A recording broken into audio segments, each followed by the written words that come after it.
Morning dear students, उम्मीद करता हूँ आप सब खैरियत से होंगे। आज हमने चैप्टर नंबर 4.6 टॉपिक जो कि रिलेटेड है इसके वेलोसिटी से वो स्टडी करना है। और अगर हम इसके वेलोसिटी की डेफिनेशन को देखें तो हम कहते हैं initial velocity of an object with which it goes out of the earth gravitational field is known as escape velocity. Mean के मैं जो है वो एक ऑब्जेक्ट जो है कंसिडर कर लेता हूँ और इस ऑब्जेक्ट का मास जो है वो हमारे पास m है। मैंने इसको जो है वो कुछ वेलोसिटी प्रोवाइड की है और वो वेलोसिटी v है, और उसके बाद इसने कुछ हाइट जो है वो h कवर की है। मैंने क्या किया कि z जो है वो यहाँ पे इसको वेलोसिटी प्रोवाइड की है और ये मास जो है वो हमारे पास ग्राउंड से मूव कर कहाँ पे चला जाएगा, कुछ हाइट के ऊपर जो है वो चला जाएगा और इसने h हाइट जो है वो कवर की। अब कुछ देर के बाद जो है मजीद हमने वेलोसिटी को इंक्रीज किया और ये ऑब्जेक्ट जो है वो वापस नहीं आया। इसका मतलब है कि जब हमारे पास वेलोसिटी v जो है वो कम थी तो फोर्स ऑफ ग्रेविटी इसके ऊपर एक्ट करती थी Fg, जिसकी वजह से ये डाउनवर्ड मूव करता था। और हमने जो वेलोसिटी जो है वो मजीद इंक्रीज कर दी और फिर भी जो है वो ऑब्जेक्ट जो है वो कहाँ पे वापस आया, ग्राउंड की तरफ आया। किसकी वजह से आया? फोर्स ऑफ ग्रेविटी Fg की वजह से आया। लेकिन हमने वेलोसिटी इतनी बढ़ा दी कि हमारे पास जो है वो ऑब्जेक्ट जो है वो वापस जो है वो नहीं आया।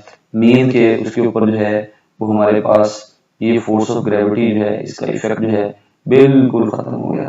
तो ऐसी वेलोसिटी जिस वेलोसिटी से हम इस ऑब्जेक्ट को फेंकेंगे उस वेलोसिटी को हम क्या कहते हैं? एस्केप वेलोसिटी कहते हैं। उसी को आज हमने डिस्कस करना है और डेफिनेशन हमने देखी है और मैंने कुछ चीजें समझाई भी और मैंने स्लाइड के अंदर जो है वो मेंशन भी कर दी है। अब उनको वन बाय वन देखते हैं। हम ये कहते हैं कि हमारे पास जो है वो एक ऑब्जेक्ट है जिसको हमने थ्रो किया है और वो कम बैक जो है वो आता है, वापस आ जाता है हमारे पास ग्राउंड के ऊपर कुछ हाइट अटेन करने के बाद। और ये किसकी वजह से, मैंने आप लोगों को पहले बता दिया कि ये ग्रेविटी की वजह से, जिसकी वजह से ऑब्जेक्ट डाउनवर्ड मूव करता है। मजीद अगर हम देखें तो हम वेलोसिटी को मैंने पहले आप लोगों को बता दिया है कि इंक्रीज करने से जो इनिशियल वेलोसिटी जो है वो इंक्रीज करने से किसी भी ऑब्जेक्ट मजीद जो है वो ग्रेटर से ग्रेटर हाइट जो है वो अटेन करता है। लेकिन कंटिन्यूसली जो है वो वेलोसिटी को इंक्रीज करने से हमारे पास ऑब्जेक्ट जो है वो एस्केप आउट हो जाएगा। किसके इफेक्ट से? ग्रेविटी के इफेक्ट से, और वापस जो है वो जमीन की तरफ वापस नहीं आएगा, यानी अर्थ सरफेस की तरफ वापस नहीं आएगा। इस चीज को प्रूव करने के लिए हम यहाँ पे सपोज कर लेते हैं कि हमारे पास जो है वो एक अर्थ जो है ये हमारे पास यहाँ पे, मैं इसको यहाँ पे मेंशन कर देता हूँ कि हमारे पास ये जो है वो एक अर्थ है। ये जो है बिल्कुल अर्थ का सेंटर है जिसको मैंने ओ से रिप्रेजेंट कर दिया है और ओ से लेकर सरफेस तक का जो डिस्टेंस है रेडियस ऑफ अर्थ। इस सरफेस ऑफ अर्थ की बात करें, यहाँ से हमने एक ऑब्जेक्ट जो है जिसका मास स्मॉल m है उसको हमने थ्रो किया और इतनी वेलोसिटी दी है कि वो हमारे पास किसी इन्फिनिटी पॉइंट पे चला गया और इस बिल्कुल सरफेस पे हमारे पास जो है वो इसकी एब्सोल्यूट पोटेंशियल एनर्जी जो कि प्रीवियस टॉपिक में हमने पढ़ी थी वो इक्वल टू होगी minus capital G capital M small m divide by r। और अगर हम इन्फिनिटी पॉइंट पे चले जाएंगे तो हमारे पास फाइनल एब्सोल्यूट पोटेंशियल एनर्जी होगी और वो किसके बराबर होगी? 0 के बराबर, क्योंकि इनफाइनाइट डिस्टेंस के ऊपर हमारे पास जो है एब्सोल्यूट पोटेंशियल एनर्जी है वो क्या होती है?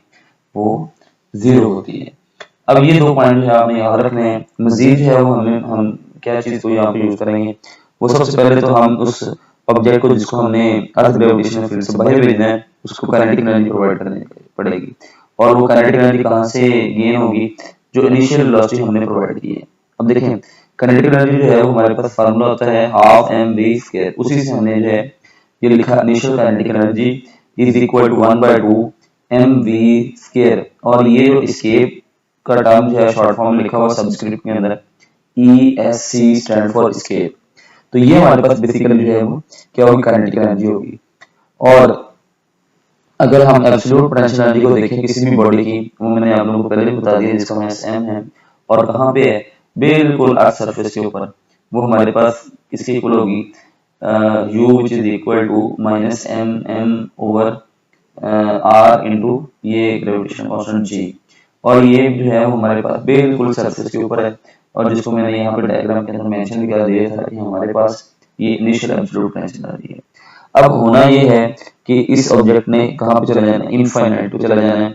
और जहां पे जाके हमारे पास अर्थ ग्रेविटेशनल फील्ड से ये ऑब्जेक्ट जो है वो बाहर चला जाएगा और वापस नहीं आएगा, तो उस पॉइंट पे हमारे पास एब्सोल्यूट पोटेंशियल एनर्जी 0 होती है।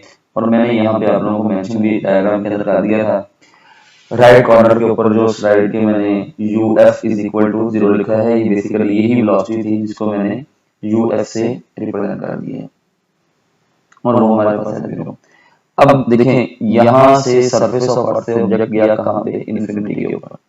जब यहाँ पे गया तो हमारे पास चेंज आया पोटेंशियल एनर्जी के अंदर, या एब्सोल्यूट पोटेंशियल एनर्जी भी कह सकते हैं। उस चेंज को आपकी बुक वाले ने जो है वो लिखा हुआ increase in absolute potential energy, और क्या किया है, जो फाइनल हमारे पास एब्सोल्यूट पोटेंशियल एनर्जी है इन्फिनिटी पॉइंट के ऊपर, उसको माइनस कर दिए है इनिशियल के साथ। और अगर हम देखें तो हम इसको यहाँ पे मेंशन कर दिए, ये हमारे पास फाइनल है UF माइनस, और ये इनिशियल है जो कि UI से। अब दोनों की वैल्यू हमने ये देखें यहाँ पे पुट कर दी है, और VI की वैल्यू यहाँ पे -GMM/r पुट कर दी है। ये माइनस इस माइनस के साथ प्लस हो जाएगा, और हमारे पास जो चेंज ऑफ पोटेंशियल एनर्जी आएगा, या हमारे पास जो हम कह सकते हैं increase in absolute potential energy आएगी, जैसा कि किताब के अंदर जो है उसने मेंशन किया हुआ है।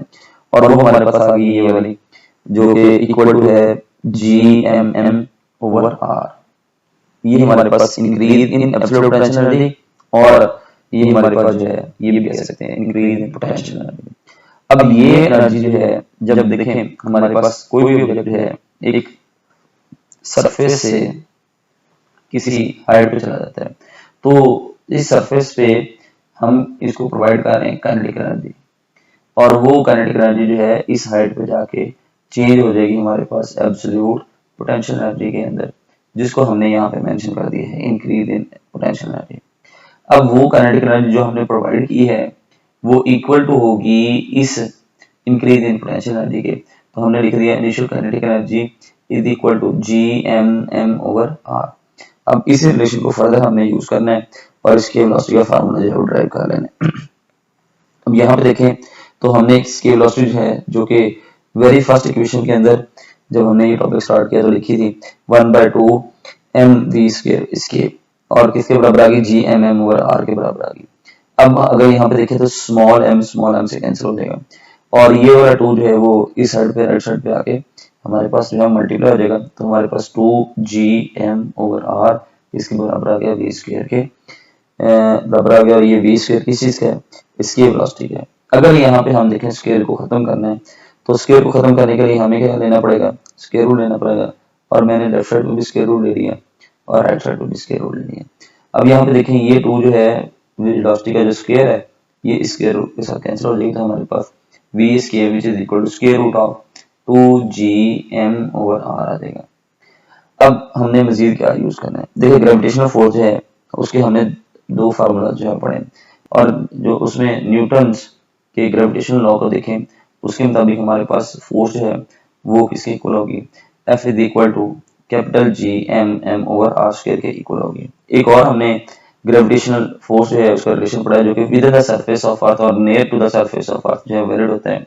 ये फोर्स बेसिकली हमारे पास वेरिएबल फोर्स के तौर पे कंसीडर की जाती है। ये फोर्स जो है हमारे पास एक कांस्टेंट फोर्स के तौर पे जो है कंसीडर की जाती है। लेकिन जब हम एग्जैक्टली सरफेस ऑफ अर्थ की बात कर रहे होते हैं हमारे पास ये दोनों फोर्सेज जो हैं वो इक्वल होती हैं, तो इस वजह से हमने यहाँ पे मेंशन कर दी है कि mg which is equal to capital G capital M small m/r²। अब यहाँ पे भी देखें आप मजीद सिंप्लीफाई करें इस इक्वेशन को, स्मॉल m से कैंसिल हो जाएगा, ये r² राइट साइड पे डिवाइड हो रहा है, लेफ्ट साइड पे आके मल्टीप्लाई होगा, तो हमारे पास ये इक्वेशन आ जाएगी Gm which is equal to small g/r²। अब अगर हम जो इक्वेशन ये वाली पहले इसकी वेलोसिटी ड्राइव की है उसमें ये फैक्टर देखें कैपिटल G और ये m है, इस वाली वैल्यू को हमने इस रिलेशन में पुट कर देना है, तो ये Gm किसके बराबर है, स्मॉल g और r² के बराबर है। और जब हम इस इक्वेशन में यहाँ पे पुट करेंगे तो हमारे पास v² जो है 2 एज इट इज ये वाली इक्वेशन है जो राइट कॉर्नर पे लिखी हुई है, और जो कैपिटल G और m है वो चेंज हो गया स्मॉल g और r² के साथ, ये एक r की वैल्यू इस r से कैंसिल हो जाएगी, और हमारे पास इसकी वेलोसिटी जो है उसका फार्मूला बन जाएगा 2gr और इसका ये स्क्वायर रूट। ये हमारे पास 2 फार्मूला जो हैं वो आगे एस्केप वेलोसिटी है। अब इसमें अगर देखें तो हम जी स्मॉल जो है दूसरे वाला फार्मूला जो हमने ड्राइव किया है उससे अगर देखें तो हम अर्थ पे जो है वो कैलकुलेट कर सकते हैं एस्केप वेलोसिटी की वैल्यू। मीन के अर्थ सरफेस से अगर हम किसी भी ऑब्जेक्ट को भेजते हैं क्योंकि कितनी वेलोसिटी से भेजना पड़ेगा, जैसे मैंने मेंशन कर दी है जो 11.2 किलोमीटर पर सेकंड की वेलोसिटी से हम जो है वो ऑब्जेक्ट को भेजेंगे और वो अर्थ ग्रेविटेशनल फील्ड से बाहर चला जाएगा। ये आया कैसे? अब देखें इस फार्मूले में जो हमने यहाँ पे कैलकुलेट किया है इसमें हमारे पास स्क्वायर रूट जो है उसके अंदर फैक्टर है एक है 2, उसको मल्टीप्लाई करें जो एक्सेलरेशन ड्यू टू ग्रेविटी है उसकी वैल्यू होती है 9.8 मल्टीप्लाई बाय ये आर बेसिकली अर्थ का रेडियस है जो कि हमने प्रीवियस देखा भी था कि अर्थ जो है वो हमने कंसिडर की थी और उसका रेडियस जो है वो हमारे पास होता है 6400 किलोमीटर और किलोमीटर को हमने कन्वर्ट कर देना 10⁻³ मीटर में चला जाएगा। जब हम इस स्क्वायर रूट को मल्टीप्लाई करने के बाद हल करेंगे तो हमारे पास यहाँ पे वेलोसिटी जो है वो 11.2 मल्टीप्लाई बाय 10⁻³ मीटर पर सेकंड आएगी और इसको जब हम कन्वर्ट कर लेंगे किलोमीटर के अंदर तो हमारे पास 11.2 किलोमीटर पर सेकंड आ जाएगी। इसका मतलब है जब भी किसी भी ऑब्जेक्ट को हमने एस्केप आउट करना है अर्थ ग्रेविटेशनल फील्ड से हमें इतनी वेलोसिटी उसको प्रोवाइड करनी पड़ेगी जो कि किसके इक्वल है 11.2 किलोमीटर पर सेकंड के इक्वल है। आपकी बुक के अंदर जो है पेज नंबर 79 वहां पे इसकी वेलोसिटी वाला टॉपिक है और उसमें एक साइड इंफॉर्मेशन में फॉर ईयर इंफॉर्मेशन का टेबल दिया हुआ है, उसमें डिफरेंट प्लैनेट्स के ऊपर जो है वो इसकी वेलोसिटी की बात कर रहा है।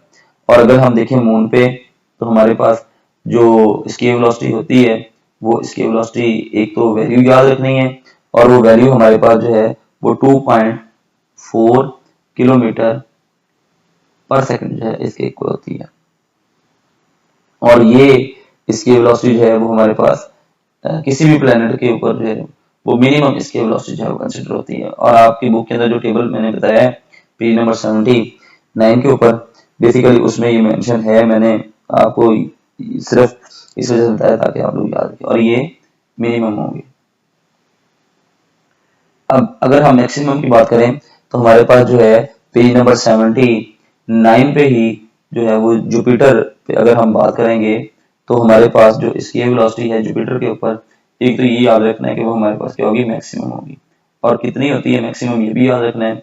वी एस्केप जो है वो हमारे पास जुपिटर पे जाके वो 61 किलोमीटर पर सेकंड के इक्वल होती है।